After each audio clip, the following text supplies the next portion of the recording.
This video will cover the process of testing fans on ATMOX controllers that only have a red output.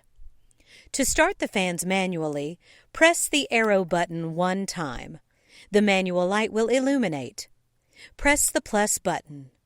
The display will show manual on 24 hours. Now physically check all fans to make sure that they are running. Once you're done inspecting the fans, switch the controller back to automatic mode. Press the arrow button one time. Make sure the manual light is illuminated, then press the plus button one more time. The screen should no longer say manual on 24 hours. If the system is left in manual mode, it will go back to automatic operation after 24 hours.